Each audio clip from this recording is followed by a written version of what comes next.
La tea party de Big Mom, c'était un sacré bordel. Et aujourd'hui, je vais vous expliquer tout ce qui s'est passé. Au chapitre 860, après que tous les invités soient arrivés, la tea party commence. Évidemment, la seule personne manquante, comme chaque année, c'est Mother Carmel. Parce qu'elle a disparu mystérieusement il y a des années pendant le goûter de Big Mom. Elle se tenait juste en face d'elle. Enfin bref, pour pallier à cette absence, on apporte une photo de Mother Carmel. Et vous allez voir que cette photo aura beaucoup d'importance dans la suite de la tea party. La fête continue et on arrive à l'événement majeur, le mariage de Sanji. Et accrochez-vous bien parce que c'est là où ça va partir un petit peu en cacahuète là. Donc le plan de l'équipage de Big Mom, il est très simple. Franchement, c'est vraiment ultra simple. Pudding, tu prends ton pistolet, tu tires sur Sanji, il est mort. C'est tout. C'est vraiment pas compliqué. Et puis, tes frérots, ils vont s'occuper de la famille Vinsmoke. Voilà, c'est bon, fin d'histoire. Ensuite, troisième étape du plan, on continue la fête. Et voilà, on continue à manger des sucreries. Sauf que Pudding, elle est pas capable de le faire, ok? Donc, du coup, Big Mom, elle voit ça. Elle se dit, ok, c'est pas grave, tu vois, je vais demander au prêtre de le faire, ok? Donc, le prêtre, il est là en mode, vous vous mariez et vous aurez beaucoup d'enfants. Et là, Big Mom, elle lui fait le signal, tu vois. Du coup, il se dit, ok, vas-y, hop, il range sa Bible, hop, il sort son flingue, il se dit, ah ouais, c'est bon, c'est mon moment, tu vois. Et il lève son flingue et il se fait tirer dessus. Et là, tu te dis, wesh, mais qu'est-ce qui se passe ici? Bon, mais en fait, ce qui s'est passé, c'est que avant que le prêtre ne tire sur Sanji, Katakuri a regardé le futur et il a vu que Sanji allait esquiver le tir du prêtre. Et donc, il s'est dit, bah, ça sert à rien que je le laisse lui tirer dessus parce que de toute façon, il va l'esquiver. Donc, il s'est dit, ok, je vais le faire moi-même. Donc, il a tiré sur Sanji. Sauf que Sanji esquive la balle de Katakuri et ça finit dans la tête du prêtre. Pour qu'on soit clair, c'est enfer direct pour Katakuri. Le coup de feu du prêtre rétranchit quand même, et ce coup de feu c'était le signal pour le début du plan d'assassinat de Big Mom. Et tout d'un coup le gâteau de mariage il explose et t'as plein de Luffy qui sortent du gâteau. Et tout ça c'est juste une diversion dans le but que le vrai Luffy ait le temps d'aller briser le portrait de Mother Carmel. Sauf que malheureusement Katakuri l'intercepte. Et c'est là que Jinbei sort de nulle part et il décide dans le plus grand des calmes d'aller taper la discute avec Big Mom pour lui dire qu'il quitte l'équipage. Tranquille. Mais ça aussi, c'était une diversion. Sauf que là, tout le monde s'est fait avoir. Même le poteau qui voit dans le futur, il s'est fait avoir. Il était scotché, frérot. Tu vois, c'est trop intéressant, en fait. T'es obligé de regarder. Tu vois, t'as Jinbei qui sort de nulle part, gros. Il arrive, il arrive devant Big Mom. Il lui dit, ouais, voilà, je quitte l'équipage. Elle lui dit, attention, si tu quittes, tu vas mourir. Il dit, j'en ai rien à battre. Wesh, non, non. Là, tout le monde était scotché. Tout le monde était captivé, même. Tout le monde, sauf une seule personne. Il y a une seule personne qui est restée concentrée sur l'objectif, qui était là en mode, ok, c'est l'occasion, on va accomplir l'objectif. Vous savez, c'est qui? C'est Brook. Pendant que tout le monde était occupé à regarder la scène avec Jinbei, lui il a pris un marteau et il a éclaté le portrait de Mother Carmel.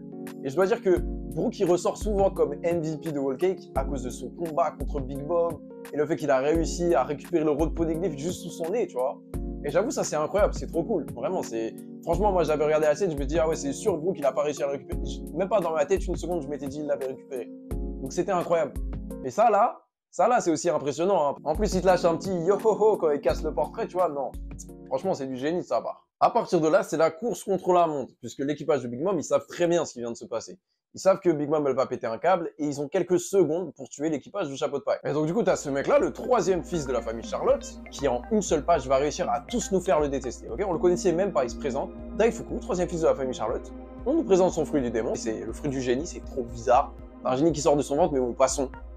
Et troisième truc, il frappe Pudding. Donc non seulement tu frappes une femme, mais en plus de ça, tu frappes un membre de ta famille. Genre, je sais pas comment en une seule page, tu peux nous faire plus détester un personnage. Et de l'autre côté, t'as Perospero, le premier fils, qui se charge d'éliminer la famille Vinsmoke. Enfin, en tout cas, c'était le plan. Ok? Et il était censé le faire, il les avait pris au piège et tout, il avait plus qu'à tirer. Il y a même Katakuri qui passe et qui lui dit, frérot, dépêche-toi de les tuer, parce que lui, il a déjà vu dans le futur, il sait que Big Mom, elle va crier, que ça va être le bordel, etc., etc.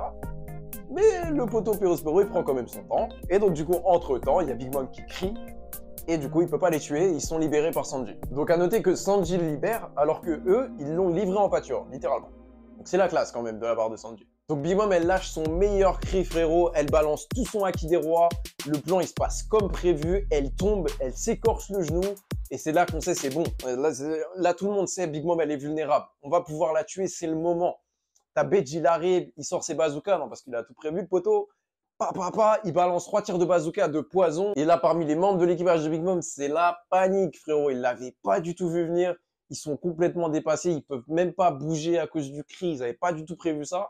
Et tu dis, mais ça y est, là, Big Mom, on va la faire tomber aujourd'hui, là. Pas du tout. Big Mom, elle lâche un deuxième cri et tous les projectiles, ils explosent en plein vol. Ok? Donc là, c'est la panique, hein, pour BG tout ça. Donc ils passent directement au plan haut. Comme 11 barres, ok, ils sont là, ils tapent leur meilleur sprint, frérot, parce qu'il y a Katakuri et tout derrière, ils se disent, ok, il faut surtout pas qu'ils nous rattrapent, sinon on est tous morts. T'as César qui arrive avec le miroir là, ils se disent ok, on va s'échapper, c'est bon, et boum, elle lâche un troisième cri, frérot, le miroir il explose. On est très vite passé de on va réussir à tuer Big Mom à on va juste tous se faire tuer. Donc Bedge il active son pouvoir, il fait apparaître son château, tout le monde se réfugie dans le château et ils se disent ok mec comment on fait là, comment on se barre. Sauf que Big Mom elle retrouve ses esprits et elle commence à mettre des grosses patates dans le château de Bedge. Donc évidemment Bedge il est pas bien et il leur dit ouais les frérots c'est mort, vous devez tous sortir parce que là elle va me tuer tu vois. Donc ils sortent tous et ils commencent une guerre ouverte contre l'équipage de Big Mom.